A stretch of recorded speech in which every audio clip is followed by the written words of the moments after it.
Ada seorang anak yang dendam banget sama satu keluarga, mulai dari bapak, ibu, sampai saudaranya.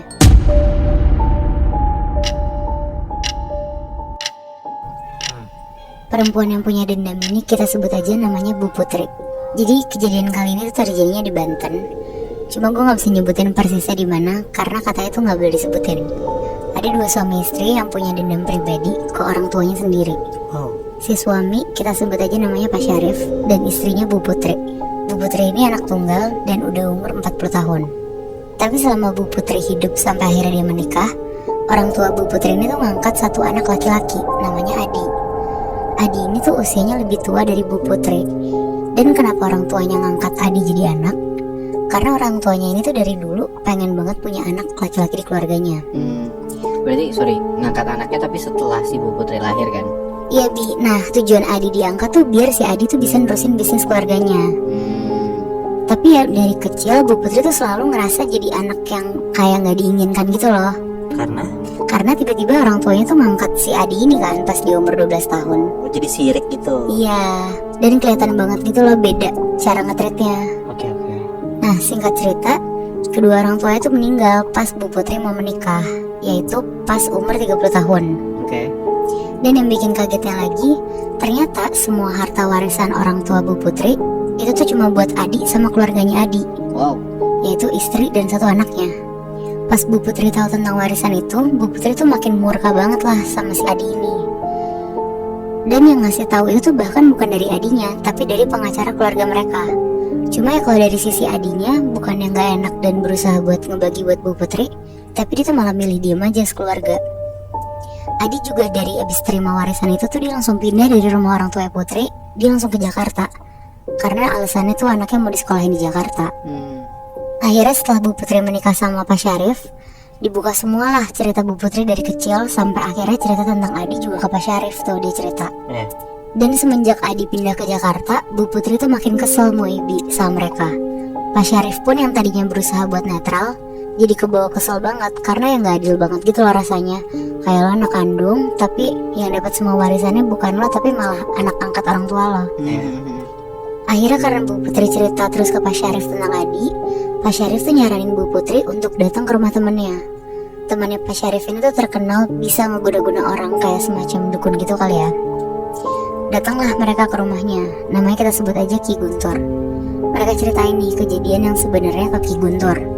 Tapi sayangnya Ki Guntur tuh bilang kalau dia tuh udah gak main kesana lagi. Dia maunya tuh lebih ke ngebantu orang yang untuk hal-hal baik doang. Cuma Ki Guntur disitu akhirnya ngasih tau lah cara-caranya ke mereka berdua.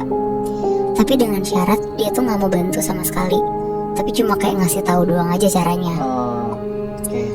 Bu Putri sama Pak Syarif disitu tuh nggak dengerin banget cara-cara ngeguna-guna orang pakai ilmu hitam yang biasa dilakukan sama si Ki Guntur itu. Ki Guntur bilang ke mereka buat coba pakai ilmu hitam, tapi medianya itu tuh boneka santet jerami. Jadi di kepala boneka itu ditaruh foto orang yang dituju. Dan boneka jeraminya itu tuh juga mereka harus buat sendiri pakai jerami yang diikat-ikat. Nah setelah itu Ki Guntur juga ngasih bacaan tuh untuk mereka baca setelah boneka itu tuh jadi. Fungsinya dari boneka ini tuh ternyata untuk bisa transfer rasa sakit ke orang yang dituju ini loh. Kalau bonekanya tuh ditusuk-tusuk di bagian tubuh bonekanya. Jadi kalau misalkan ditusuk di bagian perut, ya perutnya yang bakal kesakitan. Ya kayak boneka voodoo lah ya. Iya benar-benar. Nah setelah bonekanya jadi, Bu Putri sama Pak Syarif langsung nempelin tuh foto mukanya Adi, istrinya sama anaknya. Jadi mereka benar-benar mau nyerang satu keluarganya Adi nih. Tapi ini satu boneka dengan 3 foto? Enggak, ada 3 boneka. Oh oke.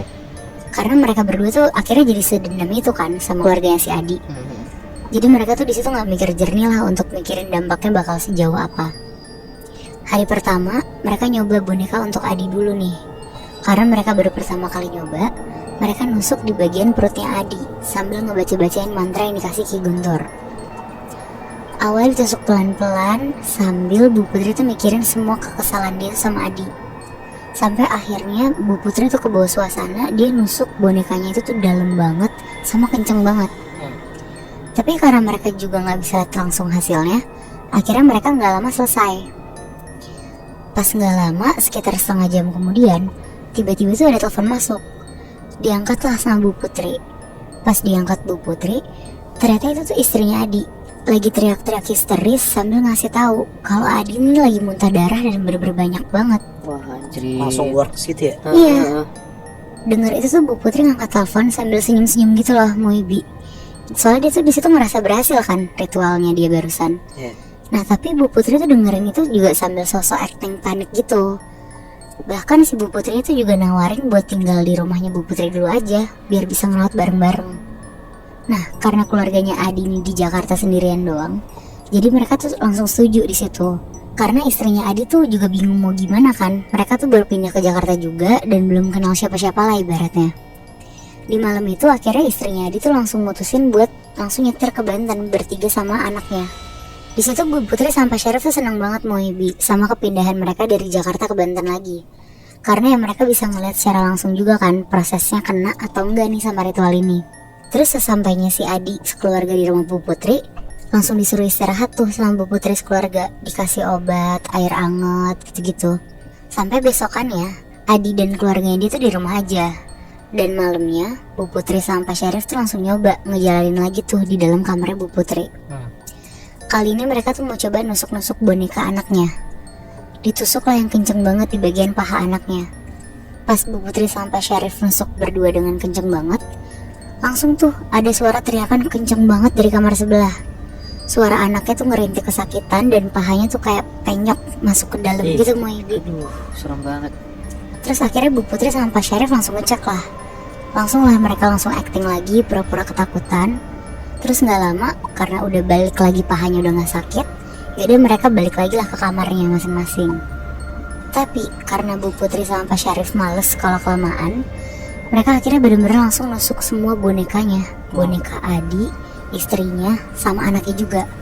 Sekenceng-kencengnya di bagian jantung. Dan tusuk-tusuk sampai tusukannya tuh nembus keluar ke boneka gitu loh. Oh iya, jadi Mereka berdua bener-bener dengar suara jerit-jeritan dari Adi, istrinya, sampai anaknya tuh kenceng banget. Tapi mereka berdua tuh tetap ngelakuin itu sambil ketawa-tawa. Kayaknya tuh mereka juga kayak udah kerasukan juga gitu ya ngelakuinnya. Dan sampai akhirnya suaranya itu tuh hilang dan mereka semua tuh mati. si Bu Putri sama Pak Syarif tuh ngebunuh saudara angkat ya. Iya bener Moy. Abis mereka ngebunuh, apa yang mereka lakuin dan apa yang mereka dapat? Nah, Jadi abis mereka ngebunuh itu, benar-benar semua warisannya kan langsung dibalik nama jadi atas nama Bu Putri itu. Karena kan mereka semua kan mati kan di situ posisinya. anjing berarti jadi kayak si ilmu hitam ini memenangkan mereka berdua. Iya. Fuck. Parah banget sih. Sebenarnya gini, Bu Putri nggak salah-salah banget ya secara motif. Karena kan setahu gue tuh kalau misalkan anak kandung, dia tuh pasti dapat warisan. Iya, Justru benar. yang nggak anak kandung tuh ada sekian persen batasannya lah buat dia dapetin warisan gitu.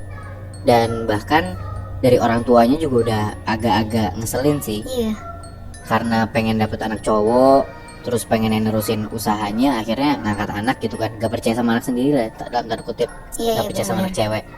Cuman tetap aja sih salah untuk cara nyelesainnya gitu. Ya gue cuma penasaran aja sih Bi. Walaupun Nadila cuma dapat cerita akhirnya sih mereka udah dapat warisan, pasti nantinya bakal dapat ganjarannya gitu loh. Benar. Pasti. Nah tinggal kita lihat aja nih ganjaran yang didapat sama Bu Putri sama Pak Syarif tuh apa. Iya, karena yang kayak kita bilang tadi kan, yang namanya lu udah pakai ilmu hitam aja, itu udah pasti ada balas budinya dari si makhluk-makhluk ini. Iya. Apalagi kalau lu kecanduan ilmu hitam gitu loh.